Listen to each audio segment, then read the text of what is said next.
La récolte des matériaux peut s'effectuer à 50 voire 100 mètres du nid. Comment les ouvrières affectées à cette tâche font-elles pour retrouver leur chemin vers le nid ? Il est facile de constater que les fourmis des bois circulent préférentiellement sur des pistes de quelques centimètres de largeur. Ces pistes fonctionnant jour et nuit, ce n'est donc pas la vue qui guide les ouvrières sur le bon chemin. En réalité, elles suivent une piste odorante. Les fourrageuses jouent en quelque sorte au petit poussé. En quittant le nid, leur abdomen dépose régulièrement sur le sol une infime quantité de substances odorantes produites par l'ampoule rectale de leur intestin. Cette substance chimique est qualifiée de phéromone de piste. Grâce au battement permanent de leurs antennes et à leur odorat développé, les ouvrières peuvent retrouver et suivre les pistes tracées par leurs congénères. Au fait, comment et de quoi les millions de membres des grosses fourmilières se nourrissent-ils ? Nous avons passé quelques journées à proximité de certaines d'entre elles et voici ce que nous avons observé.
Les fourmis vont donc à la chasse.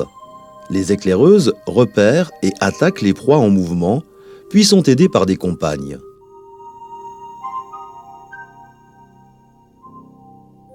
La proie, mordue et tuée par de multiples injections d'un poison, est transportée tant bien que mal en direction du nid.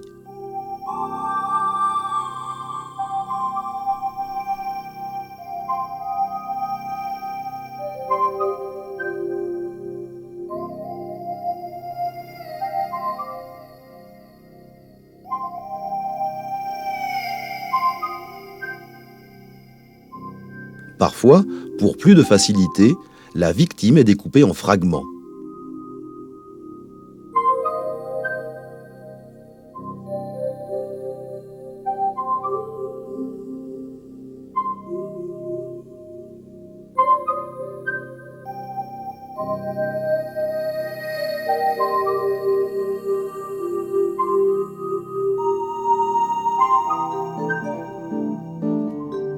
Les fourmis ne se nourrissent pas que de proies animales riches en protéines ou de graines riches en lipides.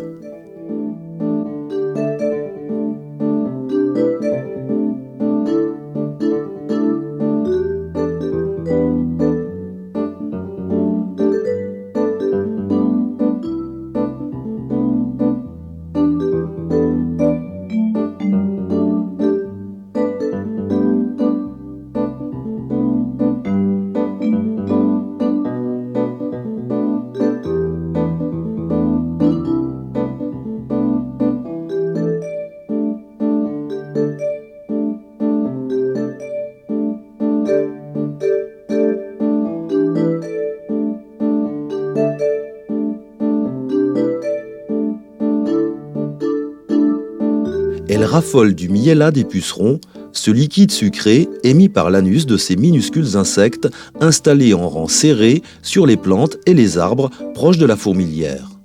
Ce miella constitue à lui seul jusqu'à 60% des ressources alimentaires des fourmis. Les reines, les mâles, les nourrices et toutes les autres fourmis qui ne quittent pas le nid sont-elles condamnées à être privées d'un aliment aussi délectable ? Eh bien non. Observons attentivement les deux fourmis suivantes.